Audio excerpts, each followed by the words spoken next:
Hello, good evening to one and all, and welcome to the 16th episode of the PGC Weekly Podcast. I'm your host, Saurabh Kaura, and I'm a Coursework officer on the UNSW Postgraduate Council. The Postgraduate Council is a student body that represents, supports, and advocates for all the postgraduate students. So if you have got any questions or concerns, please do reach out to us, and especially for students who are joining us in term 3 this year. This is the orientation week, and to introduce you to the Postgraduate Council, it's very important for you to know what the Postgraduate Council does so that you can reach out to us. I would like to start the podcast series by acknowledging and paying my respects to the Bidjigal and Gadigal peoples, the traditional custodians of the lands where each of our UNSW campuses are located, and also all the Aboriginal and Torres Strait Islander elders past, present, and emerging, and also their communities who have shared and practiced their teachings over thousands of years.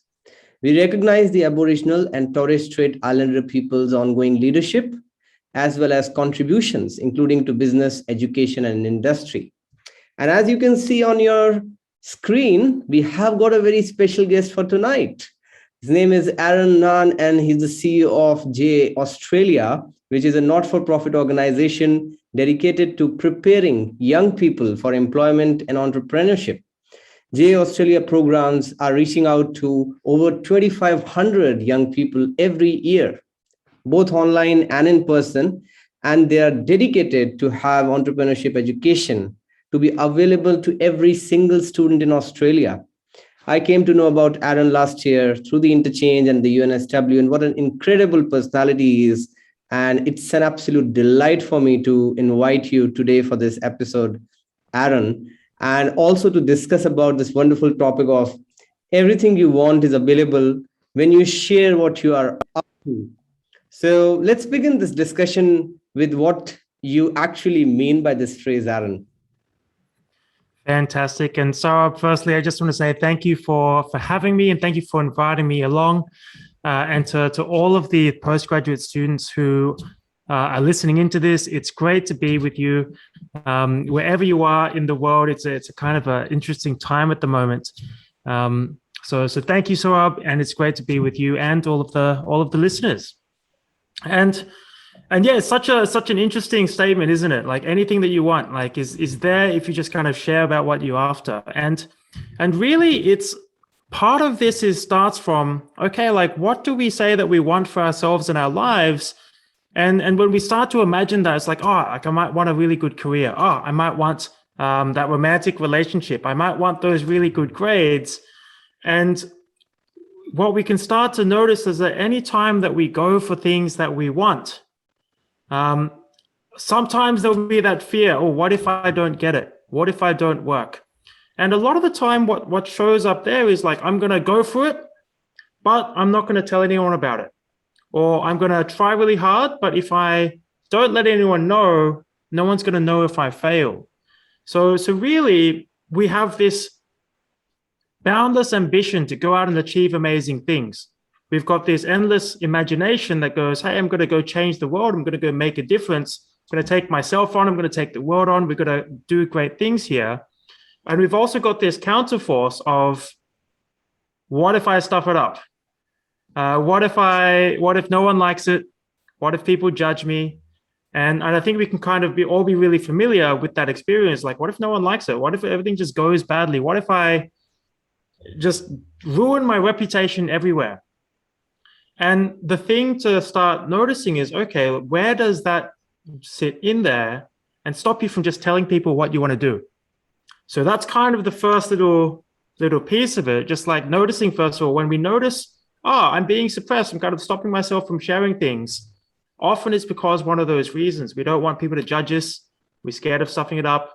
And we just kind of go through life, never really admitting what we want to accomplish for fear of people judging us. So that's kind of the foundation. And I am keen to kind of explore it with you, Saurabh. So let's go. Absolutely. One of the main points that you just touched upon is, always that fear of being judged by others. And a lot of students, I know that they are afraid of what their friends might think, what their family might think, what their relatives might think, but they are not ready to listen to their own passions and desires, what is that you want, and what are the opportunities that you are looking for, and can you link your passions and interests with the opportunities available? I'm sure that you have been mentoring a lot of students on that. Would you like to highlight on how the students can actually link their passions to the opportunities available in the market? Because sometimes they are passionate about something and there are opportunities, but they're not able to link it in the right manner. Absolutely. So first, one of the first things to get is that like a lot of students have these passions. And I've definitely been in this situation before. I'm like, wow, I'm really passionate about all of these different things. And I go off and I research and I read and I get really excited. And if that's where it stops, it's kind of like like I now know a bunch of things and that's nice. But it's nice without any sense of fulfillment. And then there's people who actually go out and take action. And when connecting those dots, I've got this passion and I don't quite know what to do. If we just let that I don't know what to do stop us from taking action, then it's kind of like I might research, I might study, I might kind of find out all of these things, I might ask lots of people, but ultimately nothing is happening to move us forwards to actually fulfilling it. Now, one of the things that we often don't take on is actually sharing what we're out to, even if we don't know what's going on, or especially if we don't know what's going on. Like most of us are very happy to share when we come first place, or we're very happy to share when things are going well, when we win a competition. And that's like, if you consider when we go on social media, so much of what we see is that picture perfect image of what we're happy or we're kind of okay to let people see. But consider that it's often never the real picture. And even worse, kind of when we see that everywhere, when we see these amazing people out there, these celebrities, these highly successful business people, what we see is the really good stuff. And occasionally like the massive train wrecks, but mainly it's the really good stuff. So it can be tough to compare ourselves to, hey, like I could never be as good at that. That said, when sharing, when actually kind of having your passions become a reality, one of the most powerful things you can start to do is go, hey, this is what I'm out to accomplish. And in the space of that fear, in the space of, I don't know, it's good enough, like actually something which you can say is just acknowledge what's there, which might be, hey, I'm really committed to making a difference to the postgrad community. I have no idea what it's going to look like. Don't know if anyone's going to watch, if they're going to listen. And I really care about them, so I'm going to do it anyway and find out. Because the moment we can start to admit, oh, maybe I don't have all the answers. Maybe I'm a little bit scared. Maybe like I feel like, hey, I've got to stuff this up. I'm going to say the wrong words. I'm going to make some mistakes. I'm going to like blah, and whatever that looks like. Once you can even just say that, you've now got a sense of freedom. And what's more, people can now start listening to it.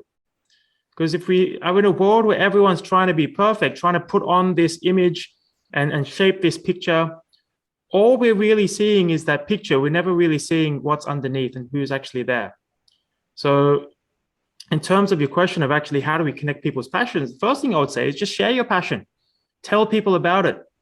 And start to kind of go out there. Hey, like this is what I'm excited about. This is what I really want to take on. That's a wonderful point that you have raised, Aaron. But some of the students might also be confused that we have got a lot of passions and we might want to share it with people. But who are those right people in the market with whom we share? Sometimes, as a student, because I'm sharing as an international student, when we come to a new country, we are trying to settle in a new country, there is always this kind of skeptic that we don't know whom to talk to create a value out of the situation. But sometimes it's, as I always say, that when you go into those social and professional networking events, you actually talk to a lot of people who might not have created a direct value through that interaction, but they are in fact contributing to an indirect value, isn't it? And that question of who do I speak to can be really big. I can speak to my friends because they like me and they know me, they can put up with me. I could never ask that person over there. I could never reach out to that person. I've had people, and as someone who runs workshops and programs, a lot of the time, especially with like high school students, university students, and a lot of students at UNSW, in fact. It's really interesting because often I tell them, please reach out, please connect, please ask any questions that you want, right? So, and you've probably been in similar situations in the past where like people have said, hey, reach out and connect, or a speaker at an event says, hey, feel free to connect and ask any questions. And immediately what's right there is, oh, I definitely couldn't. I definitely couldn't. Like my questions aren't going to be good enough. Really, they're speaking to everyone else. They're speaking to all of the local students, or maybe they're speaking to the undergrads. They're definitely not speaking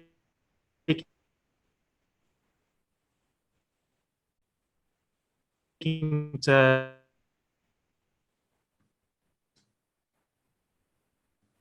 me.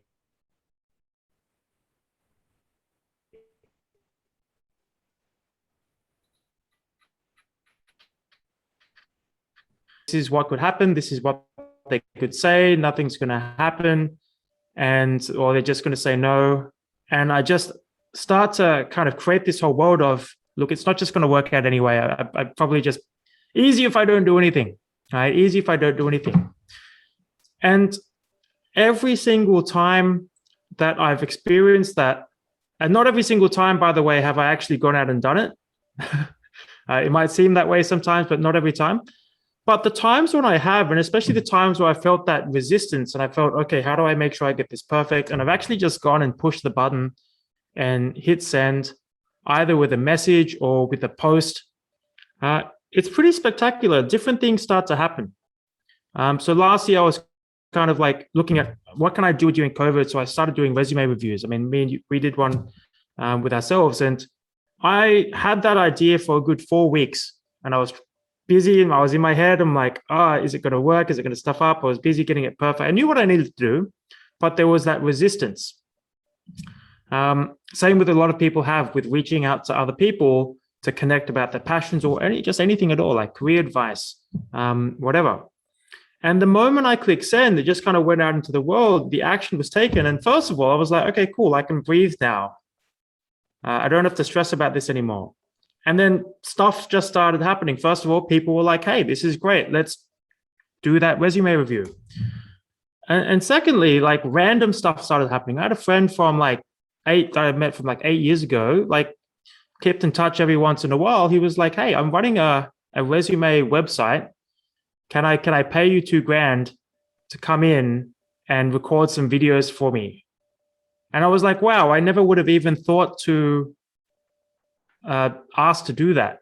But just by actually sharing it out there, that showed up, did the videos. Those videos are up on, they're pretty fun videos. You could probably find them online. But all of that was by actually taking that action and actually sharing beyond those thoughts of like, hey, am I going to stuff this up? Is it going to work? Is it good enough? Do people care? Are people going to judge me? Are they going to think that I'm up myself? And all of that world. So really, what I would say for anybody, right? It's not just students, but anybody, is the only place that we can really, like the only way that I could have discovered that was by taking that action. Everything else is kind of intellectual. And intellectual will give you lots of knowledge, lots of information, but it's not going to give you any actual experience of satisfaction or fulfillment. And it's not going to really give you much to actually go and take yourself to that next level, because some things can only be discovered by doing it. Some things you can't actually understand, or some things which if you do understand, it's not actually going to make much of a difference. Like knowing how to have six-pack abs is something that I know how to do. I'm also very clear that I don't have six-pack abs. So that's something which I can only get by actually taking the action. Absolutely. And one of the big things, Aaron, is sometimes people are just not asking questions because they feel that their question is stupid. But actually, they have not even asked a question. And even before that, they have already thought in their mind that, sorry, I should not ask this question. I think this is a stupid question. And that's what I think there is a phrase also that no question is a stupid question until and unless you ask it. So you need to create a value out of every question that you ask. And I think you can touch base upon that whenever you are trying to ask questions in a professional setting or a personal setting, how can you create a value out of that question without thinking whether it is a question, it's a stupid question or not? Yeah, I think that's a really powerful thing to ask, Sarah, because questions have a lot of power. And the answer to your question kind of like, it's going to come back on itself in a moment. I'll tell you what I mean by that. Like when you can ask really good questions, first of all, how you know it's a really good question is like people actually stop and think, right? They stop and think because, okay, hold on. What if the answer is not immediately obvious? What if I need to figure this out? Now you're starting to engage someone's actual thinking, and you're starting to actually have someone involved in the conversation. So when people pause, it's actually like sometimes a sign that, okay, cool, you've asked a good question. They're going to have to think about something now. Now, one of the challenges is that anytime someone asks us a question, and especially as students, we often feel like somehow out there we're expected to know the answer. And really, really good questions don't actually have an obvious answer. Like really good questions may, like even if they do have an obvious answer, you can start to kind of go, okay, cool, tell me more about that, or explore it more. Why do you say that? Like it's often just a starting point. Now, in the world of entrepreneurship, one of the things that we really look at is that the moment, like all business ideas start with questions. How might we do this? How might we achieve that? How could we support these people? Ultimately, it all comes down to the ultimate question. It's like, what is important for other people? Because when you can start to get clear on what's important for other people, then you can actually put something together that now has the potential to make a difference for them. Right? If you make something or create something or put something out there and you're not clear on that at all, at best, you might land on some success, but it won't be something that's reliable. Now, also in entrepreneurship, the moment you think that you have the question answered, that's where the value of the question dies. Now, answers are great. I'm not saying answers are terrible, but the moment you're like, oh, no, I think I've got the answer, part of what happens there is that we just kind of tell ourselves, and we tell our brains to stop thinking, and we just assume that nothing else is happening. So when someone's asking a question and getting stuck, so it's coming back to your question, I said it'd come back. And when someone's asking a question and getting stuck, often that's treating the question which I'm asking as some sort of answer. So like, am I smart? Am I asking the right question? If I am, it's yes. If I'm not, it's no. But really, what I would encourage people to do instead is actually start getting curious. Like, and ask the questions from a place of curiosity. Because if you're curious and if it's like, oh, I wonder if this, I wonder if that. Now there's a space to actually be gotten by whatever the answer is. It's like, oh, wow, that was a really interesting answer. Like, why do you think that? Or, oh, I wasn't expecting that. Okay, tell me more about that. When you can start to get curious, firstly, like the pressure gets just taken off you, and you actually get to admit, okay, I don't know the answer. And then magic can happen, because inside of that, you can start to get any sort of conversation happening. And that's what is a crucial point, Aaron, is to, creating a value out of any kind of conversation that you have. It's easier said than done. But a lot of students are quite confused when you are roaming around in those professional events while studying abroad, and you don't know what to interact with the employers at that first instance, because you have already, miscalculated yourself inside your mind that maybe I'm not made up for this job.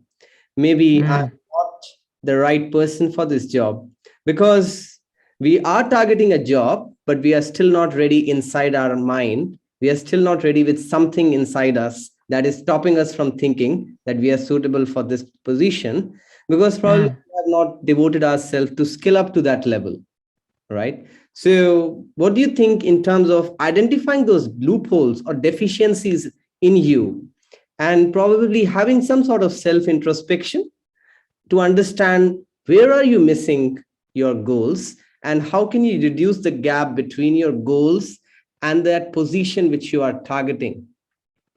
I think there's two really good ideas here. I wanna comment on the first bit first, which is like when you're going out asking questions and networking, and then if you can come back to that second question about how to identify your loopholes or things to work on. Okay. Now, firstly, like I really get what you're saying when you're out in the space, like potentially a networking event, whether it's on Zoom or whether it's in person. Sometimes it can be like, I don't know whether I've got the skills. I don't know whether I measure up. Right? There's that experience, just like before. It's like, what if I'm going to stuff it up? What's going to go wrong? All these different things. Now, I would say that a lot of the time that's coming from a place of, I need to be as impressive as possible.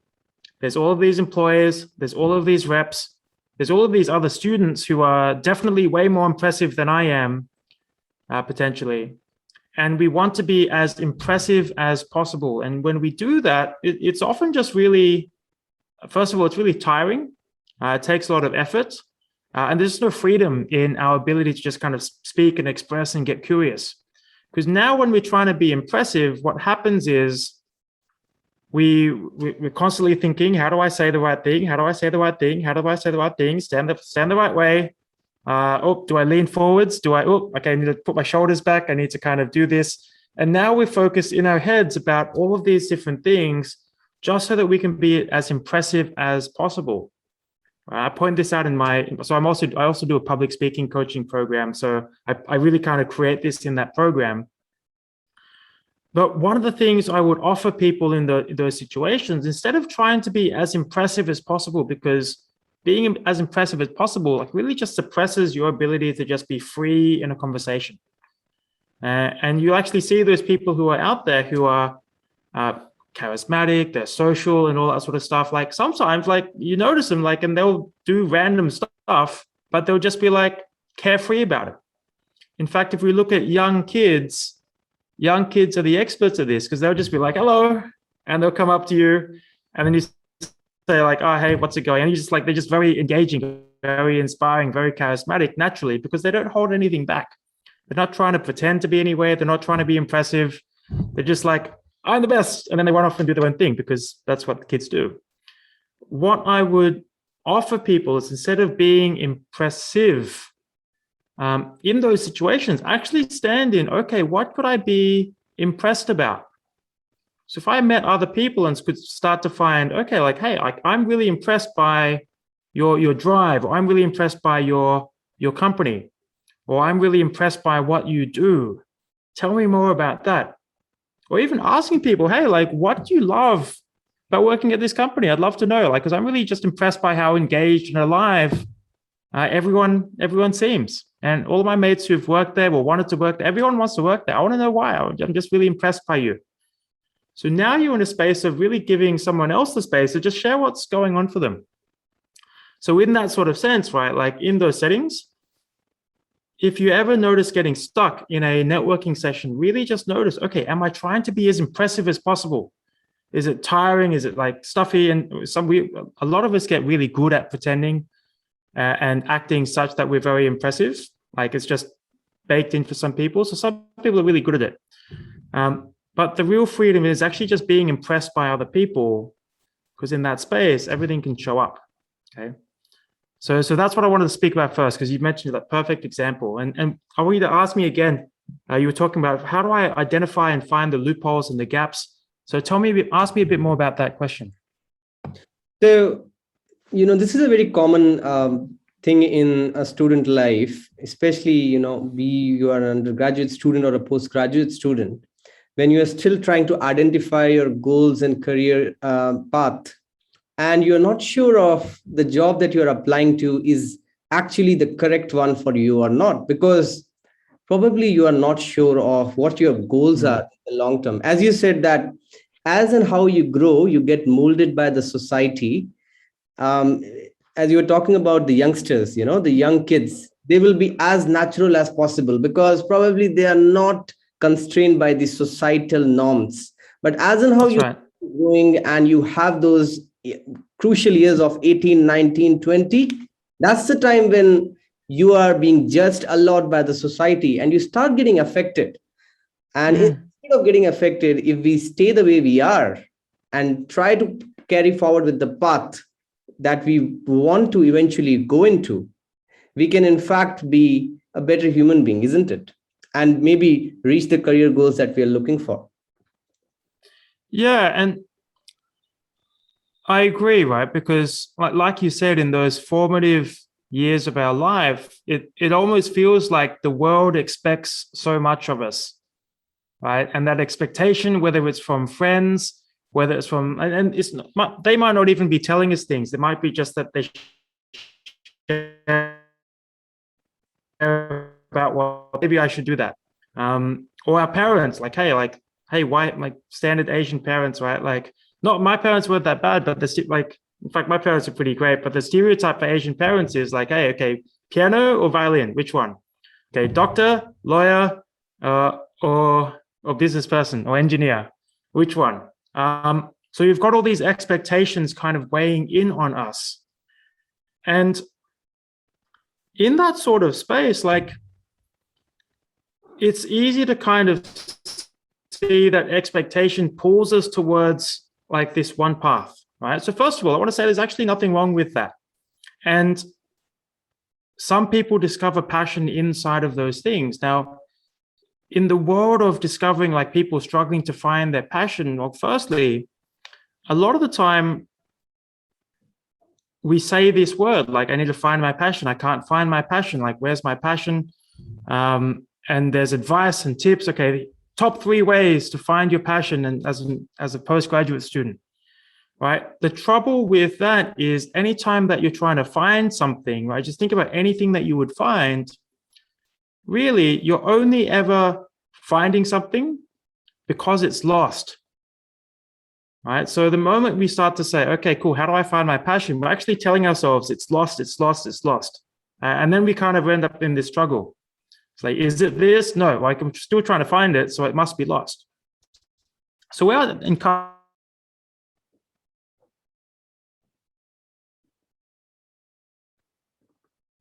people to start is talk about what are some things that you love to research in your spare time?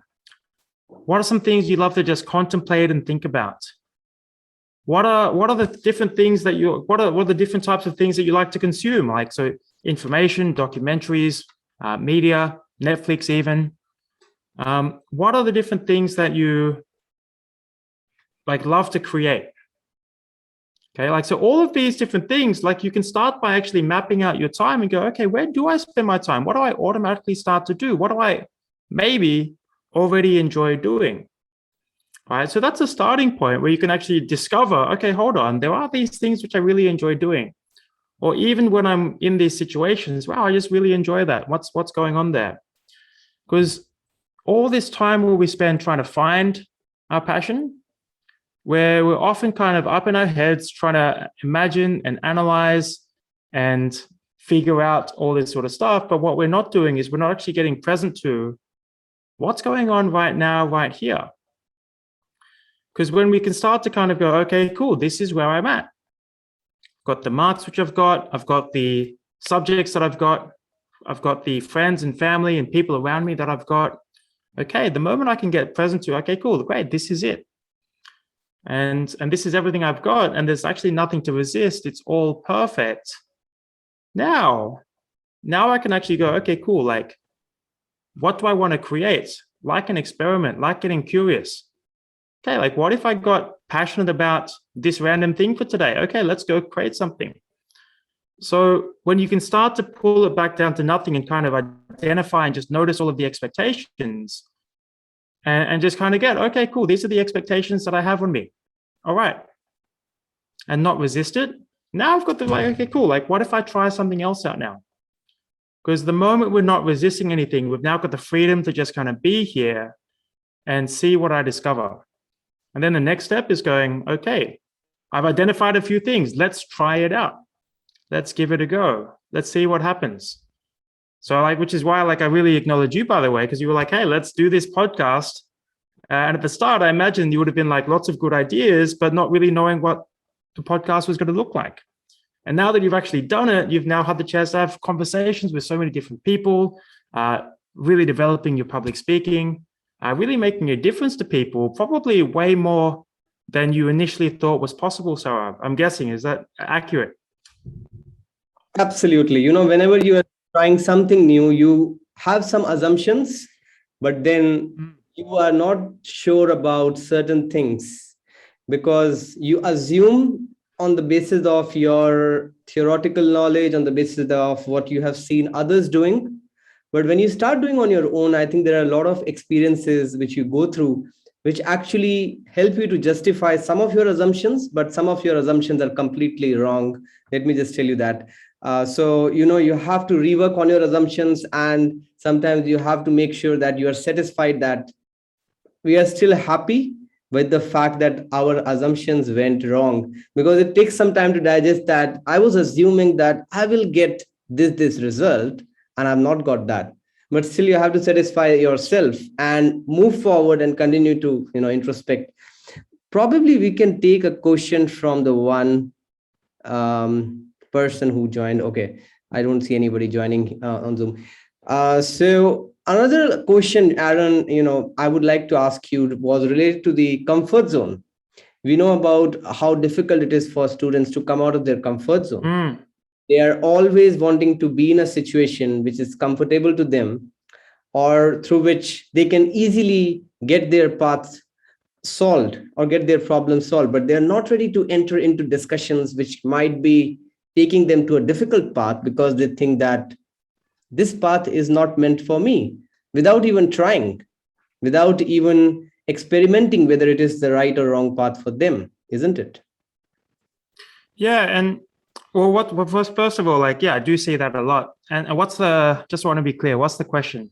The question is that how can the students be more comfortable in coming out of their comfort zone so that it's not only the easier path that they take, but they're also ready to take those difficult paths, which might eventually become the turning point of their life. Yeah, perfect. I think a really powerful first step is to actually, and this is for anybody, not just students, right? But especially students for you, start to notice, okay, what is my comfort zone? Because until we actually start to look for ourselves in our own life, it can just be a really conceptual thing. And in fact, like for me, I used to do all sorts of things which other people would say, like, wow, that's really exciting, or that's really tough. Like I do a lot of volunteering with emergency services, and I've spent some time in the Air Force, and people think that's pretty crazy. And for me, I was like, wow, okay, that must be outside my comfort zone. But what I actually got for myself is those things for me weren't particularly out there, right? Not like I'm bragging. Like I don't want, like, it's not like I'm bragging, but like for me, that was just, and in fact, I've just done lots of things like that. So for me, actually, that was in my comfort zone. In a way that actually putting out my business idea, or starting up that first public speaking coaching program, that was something which was very much outside of my comfort zone. And how I experienced it was like, I'm not ready yet. I just need to get better. You know what? Next weekend, I'll go through and plan everything out. I'm just going to plan everything out. I'm going to get it perfect. I'm going to make sure it's all there. Okay, no, how about next weekend? Okay, cool. Everything's busy. Like I literally did that for like 2.5 years before I launched my public speaking coaching program. All right. So for everyone, you really want to start to notice, okay, what is my comfort zone actually? Because those things that you do that other people might think are really out there might or might not be your comfort zone. Like that's probably your comfort zone because you're doing it already. Now, where you can start to look to explore, okay, what is my comfort zone? Is you can start to look at what are all of those things that if someone were to ask me to do, my answer straight away is like, no. Just like straight out, no. I would never do that. It's too hard. It's too difficult. I couldn't possibly do that. I couldn't possibly do that because I'm not like that person, or I don't have the skills. Or sometimes it sounds like something completely different. Sometimes it sounds like, oh, like, that wouldn't even really make sense for me to do it. Like Saurabh's running the podcast, Saurabh should speak. Or we come up with all these things. So what I would say is, if we have a look at the things in our life that we automatically find reasons to not do, someone else is better. And like, it might not even be that like confronting. It can just kind of sneak in there. Oh no, like I wouldn't do that. That's silly. Or like, who would want to do that? Right? When we can start to notice all of these little reasons that pop up that stop us from taking action, that's when we want to start noticing, okay, hold on, maybe that is the edge of my comfort zone. Because we don't walk around in the world with this bubble called a comfort zone that we can kind of just like step beyond when we want.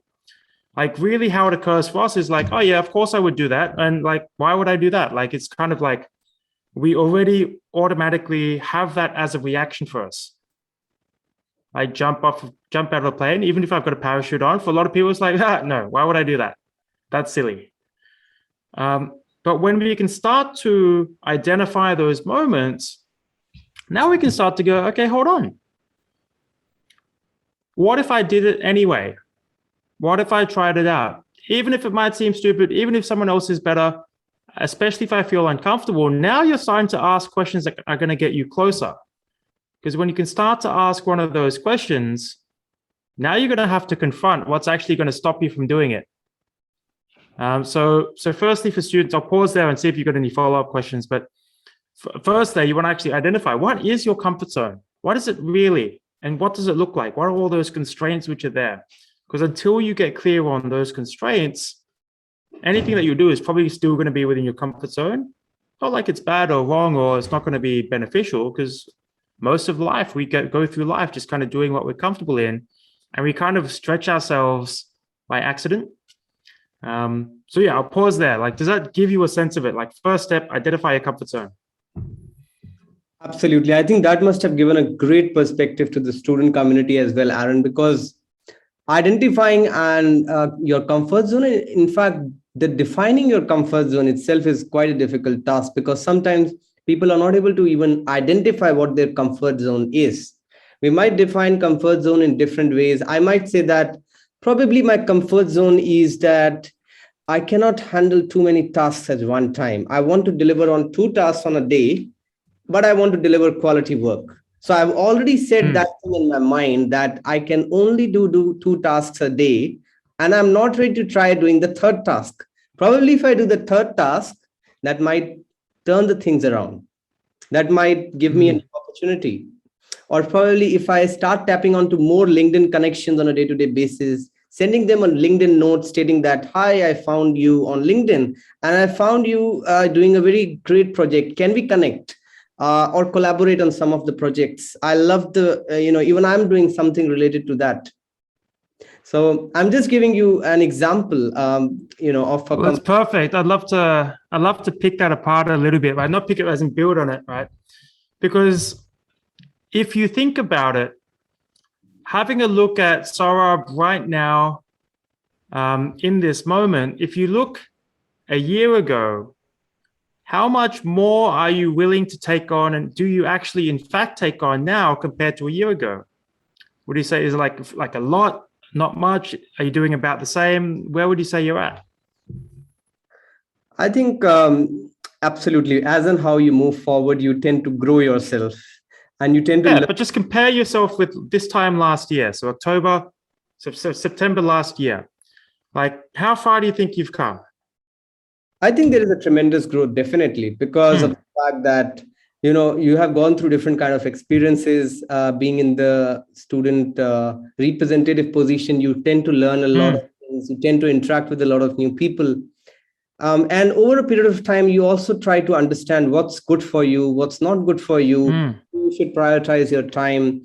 And you start defining your priorities in a more systematic way, because you need to understand that what are your short-term goals and what are your long-term goals. That's what I really focus on. Yeah, and now have a look at Saurabh today compared to Saurabh 10 years ago. Right? It might be a bit of a stretch, but how much more productive are you now compared to what you even thought was possible 10 years ago? So that was a completely, 180 degrees whole shift, because I can't even judge myself 10 years ago and 10 years from now. And similarly, I think it might be the same case if I look 10 years from now in the future. It might be a completely That's perfect what you said, right? Because, and why I asked that is because your example, which you gave just then, is so perfect, right? It's like, well, I've got these two tasks. Look, I've been asked to take on a third. Look, I need to do quality work, right? Like a lot of us say that, right? I need to do quality work. I couldn't possibly take on any more. And we miss the fact that even doing those two tasks, even doing a percentage of what we do today would have, for us, X amount of time ago, felt like, wow, I could never have achieved that much ever. Now, when we reflect back on it, it's easy to see the contrast, but right now in this moment, what we're left is with like, oh, I couldn't possibly do it. But recognizing that we've already actually discovered so much, we've already come so far, now we can start to go, okay, hold on. I've done things which I thought were impossible in the past. I've actually already done things which I thought were impossible. Now, what if this actually isn't impossible? What if it's only impossible within my current frame of reference, which is like, okay, I've only got so much time. What if I could expand that? What if I could explore that? Okay, I've got these two tasks which I'm already committed to. What would it take to take on the third task? Maybe I need to get some other people to do some of my work for me, delegate. Maybe I need to actually just kind of get a lot more effective or efficient. Or maybe, like, what if there's this whole other way of thinking and seeing the world and seeing these actions, which mean that even these two tasks, which are kind of like filling me up to write the schedule, what if I could actually just smash those out without any struggle at all? What would that be like? Now you can like actually go, okay, hold on. Like now I can actually get somewhere which is impossible to get to if you just like, nope, I need to maintain my standards. Because that's just another one of those excuses. It's not a bad excuse. In fact, it's a very good excuse. Most people would be like, okay, I got it. But you rob yourself of that opportunity. So it's really good what you were saying in actually discovering and noticing, okay, what would it actually take? A lot of us come up with all the reasons why we couldn't do something, but we don't ask ourselves, okay, what would it actually take? How could I actually figure it out? What could I make happen? And a really powerful question, who would I need to be being in order to be able to achieve that? Absolutely. Yeah. We have got Wilchen joining us. Probably Wilchen, if you want to turn on your video and have a conversation with us, it will be great. Or you can just turn on your mic and ask a question.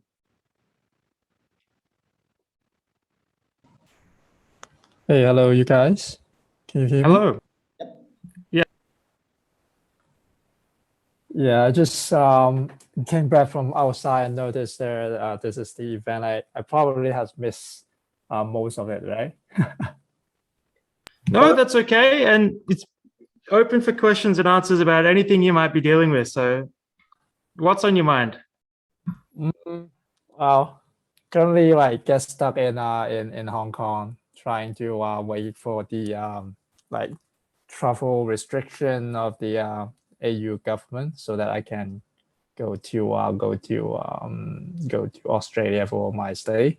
For your reference, I'm going to study for the master degree in UNSW. Great. Yeah, and also quite worried about the whole like COVID stuff and yeah. I got it. And thanks for being here, and thanks for participating in the conversation. And if you had any questions at all about like studies, about dealing with things, like just what do you want to ask? Actually, I'll let Saurabh kind of guide the Q&A. I just kind of went into semi-host mode, even though I'm not the host. So Saurabh, go for it. What do you want Will to ask questions about? Anything and everything that's in your mind, Will. Just go for it. Anything, right? Anything. Anything really. Yeah. Professional. I think well, this will be the first time I go to Australia. This will be my first time there. So I'm still a little bit worried about the the lifestyle there, the whole culture things there, and also I'm kind of a mature student. So I have been working for a number of years, and then I kind of like decided to go back to school for 1 or 2 years. So I'm not sure whether like this kind of cases, have you guys came across like this kind of cases? Absolutely. Even when I was doing my undergrad, I didn't jump straight into my undergrad out of school. I did a diploma of business first. Then I did my first year uni. Then I went and joined the Air Force for a year, the Australian Air Force for a year. And then I came back and did second year university. So by then, and it's not the same gap that you're talking about, Will, but by then, none of the people that I had started university with were the same age as the people that I was in second year with. And none of those people were the same age as the people who I finished high school with. So I was kind of across all these different cross sections. Wow. And what I would, so I get the world of like, okay, where do I fit in? Maybe I totally get it. And what I might offer you, Will, is inside of all of that, when you're in a place, like really take on just throwing yourself into the experience. And by the way, if that's something which is weighing on your mind, then you should absolutely feel free to ask people about that. Right. And that might sound a little bit weird. Like if I went up to Saurabh and it's like, hey, I'm a mature age student. I've been working a lot. Is that weird? Is that strange? And here's the thing, right? Because I've done this enough times and I've seen enough people do this enough times. Well, if that's on your mind, it's going to keep on being on your mind and keep on like suppressing everything. But the moment you actually find out, because Will, can you consider that all of those things are concerns that you've got? They're probably quite reasonable. And like it makes sense in your head to have those concerns, doesn't it? Yeah. So yeah, it really does. I have a plan, it's kind of like plans. Like once and whenever I got there, I would just like pop up to like just tell everyone, who like new friends. I would just tell them, this is my plan. Say, I'm not going to hide anything. I won't be shy. I'll just tell them. Say, okay, I'm a mature student. I've been working for quite a number of years. Anything kind of like share with them. I have like work experience, but you guys are maybe younger, and then you guys have like those trendy stuff, the hot topics, and we can kind of like exchange of our knowledge and experience, and try my best to fit into society and fit into the whole community. This is my plan. First of all, I'm able to achieve that. No, that's great. And look, like first of all, there's a really refreshing level of courage to what you're saying, right? Because I know for a lot of people who are probably listening into this, that sounds like something which is scary to do, and maybe it does for you. I don't know, but I can't tell. But inside of actually going out, being open, being courageous, and just starting those conversations, actually, you get to find out whether any of that stuff which you thought about or worried about or got concerned about, you get to find out, is that actually true? Right? Because people will tell you, oh, that's weird. And like, by the way, I've never actually had anyone say, like heard of anyone actually saying that. If someone said, hey, I'm from overseas, or I am from Hong Kong, UNSW has lots of people from Hong Kong. But in doing that, you step past those thoughts in your head about, oh, what if this, what if that, mature age student, not from Australia, different culture, do I know the hot topics? You actually go, hey, this is who I am. I'm here. Is it weird? I don't know. You tell me. And then they can tell you. But even if they tell you, now there's probably the space to actually have a conversation. Now, what I would suggest on top of everything which you're sharing, Will, is start by asking, hey, tell me about yourself. So with everyone that you go up to speak to, just tell me about yourself. Like, what are you interested in? Tell me about like where you grew up. Did you come from Australia? And just get curious about people, because Will, when you get curious about people, people start to get curious about you. And now you've got the space to really share what you're up to and have it be listened to and have it be received and have it be welcomed. So yeah, does that give you a place to stand when you arrive here in Sydney? Yeah. Kind of like encourage me. Yeah, good. I'm glad.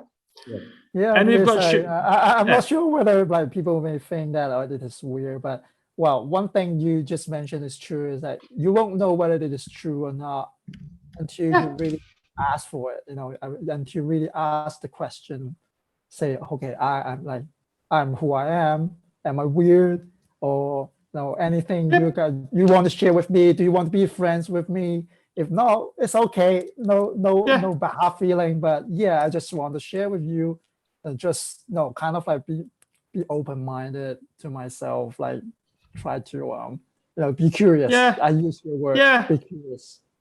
Absolutely. And most people want to be friends with the type of person who's willing to get up and do that anyway. Right? Because damn, I want to be cool like that person. Cool. Good on you, Will. And thanks. Difficult, Will, sometimes when you are in a new country, as I was just talking to, that when I also came from India, and in fact, we are broadcasting this podcast on 10th of September, and 10th of September 2019 is when I landed in Sydney 2 years back. Wow. So I've just completed 2 years here. And if I take a look at that time, it was a completely different way of looking into the people, because the environment is new, the people are new, the culture is new for you. So the best thing you can do is, first of all, just remove all kind of filters. That's the first thing. Like I did personally, that I removed all kind of filters from my mind that, okay, I'm coming from India, so I should attend Indian events, or I should attend this events, or I should attend that kind of events. Just feel free to open up and go to all possible, events initially, because, you are trying to develop a network in a city where you don't know anyone.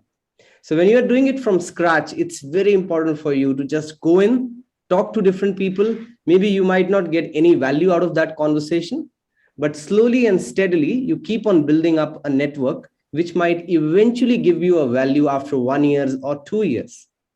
And that's what I have seen in my case. I never thought that a person might give you a value, but still we keep on talking to each other. We keep on developing a relationship through quality conversations, by creating some sort of value for each other. And that's how, when you will arrive in Sydney, you will learn through your own experience. Maybe my experience is different. Your experience will be different. Aaron's experience will be different. That's why we say that every journey is a different journey, and every life journey is a different one. So you are living your own one.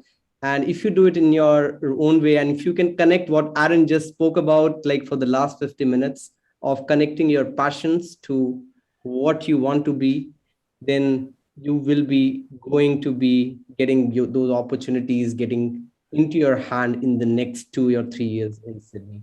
Well, I think as I'm looking onto my clock, it says me that it's time to wrap up for today. But I would like to ask a question from Shofia Isher. One last question for today, because Shofia has just joined us 5 minutes back on Zoom. So Shofia, one last question for you.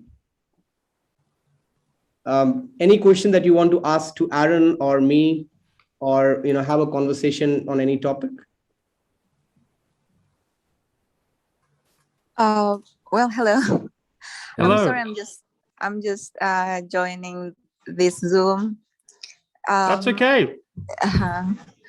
Well, I'm a remote student. I'm just started my PhD program in term 2, but I feel like it's difficult to make friends when you are not in Sydney. And maybe I'm just I kind of want to join some events just to feel connected. And maybe I want to ask you how to make friends in my position right now, because I don't know how to start. I took a course last term and meet several people, but I don't think that they want to continue the friendship after the course is over. So that's kind of challenging, but joining events like this, helps me a little bit to feel connected. Yeah, that's all. I don't think it's a Absolutely. question, but just No. sharing my opinion and my experience. Thank you. Yeah. Well, thank you for sharing that. And look, it's really perfect that you shared that, because so many students out there really are dealing with like, how do I connect with people? Like, it's not like I can just walk up to someone and start a conversation, or it's not like I'm forced to sit next to someone in a seat in a room or study or wherever. And I can like, okay, cool, I'm sitting next to you. At least I'll have a chat, right? It's not like we have those opportunities right now. And like in the last 2 weeks, I've been leading some conversation workshops, like we've called them Feast of Strangers, where literally people come along and I give them a couple of questions. They go into a breakout room with 6, 7 other people. They just chat. Like, they come back out and give them more questions. They go in and chat. And what people have started to discover is like, wow, people do want to connect. People have been craving connection. People have discovered just how easy it could be. Okay. So inside of that, here are a couple of things which I could suggest to just try out.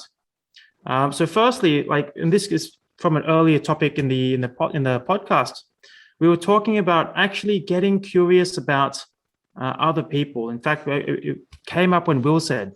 So I would potentially start, Shafia, by getting curious as to, okay, who are these people in my classes, in my faculty? Who are these people who are just kind of like out to achieve the same things? And just start by asking like those kinds of questions. And what I would say is, like, where possible, start to have it as an actual conversation, whether it's over the phone or whether it's over like WhatsApp voice call. I mean, best would be video even, like just like, hey, like I'd be keen to get you, and you can start like, hey, I'm keen to just connect with other people.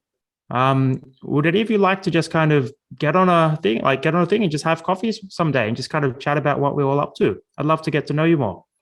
And inside of that, just start getting curious about other people. And look, like, you're right, they might not be keen on doing it afterwards, but my guess is if you start to get curious as to who they are, they'll start to respond to that. Because most people I just kind of really love talking about themselves at the end of the day.